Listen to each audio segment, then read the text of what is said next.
ភារកិច្ចចម្បងរបស់គណៈកម្មាធិការចម្រុះបារាំងខ្មែរដែលបារាំងបានបង្កើតបន្ទាប់ពីមានការបះបោររបស់ប្រជាកសិករខ្មែរ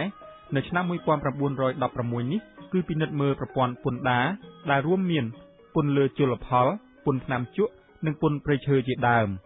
បារាំងក៏បានសន្យាជាមួយប្រជាកសិករខ្មែរដែរថានឹងដកមន្ត្រីពុករលួយចេញពីតំណែងការប្រកាសរបស់បារាំងនេះព្រមជាមួយនឹងការយាងទៅធ្វើព្រះរាជទស្សនកិច្ចរបស់ព្រះបាទស៊ីសុវត្ថិដែលរួមដំណើរជាមួយនឹងទេសាភិបាលបារាំងនៅទីជនបទស្រុកខ្សែចំការផងបានធ្វើឲ្យការបះបោរថមថយចុះនៅតំបន់ភាគច្រើននៃប្រទេសកម្ពុជាទេសាភិបាលបារាំងនៅខេត្តក្រចេះបានរាយការណ៍ថា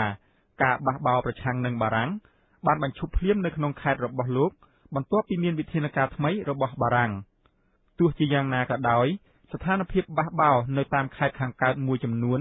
មិនទាន់ស្ងប់រលត់ភ្លាមទេអ្នកបះបោរនៅខេត្តព្រៃវែងនិងខេត្តកំពង់ចាមជាដើមនៅតែបន្តការទាមទារថ្មីៗរបស់ខ្លួនដល់អាជ្ញាធរបារាំងរបាយការណ៍មួយចំនួនបានឲ្យដឹងថាអ្នកបះបោរទាំងនោះថែមទាំងបានសម្រុកចូលវាយលុកការិយាល័យរដ្ឋបាលនៃស្រុកពារាំងនិងស្រុកជើងព្រៃផងរបាយការណ៍ខ្លះទៀតបានឲ្យដឹងថាអ្នកស្រុកព្រៃវែងមួយចំនួនមានការកាត់ទុកមិនសុខចិត្តហើយបានងើបឡើងប្រឆាំងនឹងបារាំងដែលបានអនុញ្ញាតឲ្យនិគមជនវៀតណាមចូលមករស់នៅក្នុងស្រុកភូមិរបស់ខ្លួនកាន់តែច្រើនឡើងយោងតាមការស្រាវជ្រាវនិងស៊ើបអង្កេតរបស់គណៈកម្មាធិការចម្រុះបារាំងខ្មែរបានធ្វើឲ្យមានការបោសសម្អាតដ៏ធំចម្បងមួយក្នុងជួរមន្ត្រីរាជការដែលធ្វើការនៅក្នុងរចនាសម្ព័ន្ធខ្មែរប្រធានភូមិជាង300នាក់ត្រូវគេដកហូតពីមុខតំណែងមេឃុំនៃខេត្តព្រៃវែងប្រមាណ10នាក់ក៏ត្រូវគេដកហូតតួនាទីនិងមួយចំនួនទៀតត្រូវគេដាក់ឲ្យចូលនិវត្តន៍អភិបាលស្រុកជ្រៃក្រែងត្រូវគេបង្ខំឲ្យលាលែងអភិបាលខេត្តព្រៃវែងត្រូវគេបញ្ចុះឋានៈស័ក្តិអភិបាលខេត្តកំពង់ស្វាយត្រូវគេបណ្តេញចេញពីមុខតំណែងមន្ត្រីរាជការនៃក្រសួងមន្ទីរមួយចំនួនធំទៀតត្រូវជាប់ពន្ធនាគារការបោសសម្អាតមន្ត្រីពុករលួយនៅក្នុងរចនាសម្ព័ន្ធរដ្ឋបាលខ្មែរនេះជាវិធានការមួយរបស់បារាំងក្នុងការពង្រឹងប្រសិទ្ធភាពគ្រប់គ្រងរដ្ឋបាលនិងជាមេរៀនមួយសម្រាប់ផ្ដល់ឲ្យមន្ត្រីរាជការដទៃទៀតឲ្យយល់ដឹងនិងគោរពច្បាប់និងសិទ្ធិប្រជារាស្ត្រដែលខ្លួនមានភារកិច្ចគ្រប់គ្រងតែទោះជាយ៉ាងណាក៏ដោយបារាំងក៏យល់ឃើញដែរថាការធ្វើទណ្ឌកម្មមន្ត្រីខិលខូចតែម្យ៉ាងមិនអាចទប់ស្កាត់អំពើពុករលួយនិងការរំលោភអំណាចរបស់មន្ត្រីទៅលើប្រជារាស្ត្រដែលហាក់ដូចជាបានចាក់ចូលជ្រៅទៅក្នុងប្រព័ន្ធរដ្ឋបាលខ្មែរទៅហើយនោះបានឡើយអំពើពុករលួយនិងការរំលោភអំណាចរបស់អ្នកដឹកនាំខ្មែរបានឆ្លងរាលដាលមកពីបារាំងផងនិងជាប្រពៃណីចាក់ឫសយ៉ាងជ្រៅក្នុងសង្គមខ្មែរដែលនិយមទទួលយកទំនាក់ទំនងអ្នកមានរក្សាខ្សត់ដោយសម្ពុតពណ៌ពីក្រៅអ្នកប្រាជ្ញរក្សាខ្លៅដោយសំពៅនៅសម្ប៉ាននោះស្រាប់ផង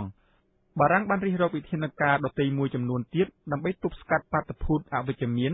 នៃការិយាធិបតេយ្យបែបខ្មែរនិយមនេះនៅថ្ងៃទី14ខែវិច្ឆិកាឆ្នាំ1917បារាំងបានរៀបចំច្បាប់ស្តីអំពីមន្ត្រីរាជការដាក់ថ្វាយព្រះបាទស៊ីសុវត្ថិឡាយប្រហ័សលេខារួចហើយនៅថ្ងៃទី27ខែវិច្ឆិកានៃឆ្នាំដដែលលោកអគ្គទេសាភិបាលបារាំង Albert Zarro បានអនុម័តដាក់ចេញឲ្យអនុវត្តជាចុងក្រោយក្រឹត្យច្បាប់ថ្មីមួយចំនួនទៀតក៏បានដាក់ចេញឲ្យប្រើប្រាស់ដើម្បីកែប្រព័ន្ធគ្រប់គ្រងរដ្ឋបានឲ្យមានប្រសិទ្ធភាពជាងមុនក្រឹត្យមួយដែលបានដាក់ចេញឲ្យអនុវត្តនៅឆ្នាំ1917នោះដែរបានបែងចែកអំណាចរដ្ឋបាលឲ្យដាច់ចេញពីអំណាចតុលាការក្នុងគោលបំណងបង្កើតឡើងនៅប្រព័ន្ធតុលាការឯករាជ្យមួយនៅប្រទេសកម្ពុជាលោក Bodin ដែលជាទេសាភិបាលបារាំងប្រចាំប្រទេសកម្ពុជានាដំណាក់កាលនោះធ្លាប់បានធ្វើការរិះគន់ជាច្រើនទៅលើភាពមិនប្រក្រតីដែលកើតមានយ៉ាងច្រើនលើសលប់ក្នុងដំណើរការកាត់ក្តីរបស់តុលាការខ្មែរនៅគ្រប់ដំណាក់ថ្នាក់វិធានការមួយទៀតដែលបារាំងបានយកចិត្តទុកដាក់យ៉ាងខ្លាំងដែរនោះគឺការកែលម្អអ្នកមានភារកិច្ចប្រមូលពន្ធដែលខ្លះបានចូលធ្វើការដោយមិនឆ្លងកាត់ការប្រឡងប្រជែងនិងការបណ្ដុះបណ្ដាលច្បាប់ទម្លាប់ត្រឹមត្រូវហើយរស់នៅធ្វើការនិងចិញ្ចឹមជីវិតបានដោយសារតែការកឹបកេងពន្ធដែលខ្លួនប្រមូលពីប្រជារាស្ត្រតែប៉ុណ្ណោះអំណេះតទៅមន្ត្រីពន្ធដារទាំងអស់ត្រូវឆ្លងកាត់ការប្រឡងចូលធ្វើការងារនិងត្រូវឆ្លងកាត់ការបណ្ដុះបណ្ដាលសិន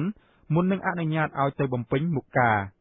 ចំពោះការជ្រើសរើសមន្ត្រីរាជការនៅតាមតំបន់ថ្នាក់ផ្សេងៗទៀតក៏ត្រូវរឹតបន្តឹងជាងមុនដែរ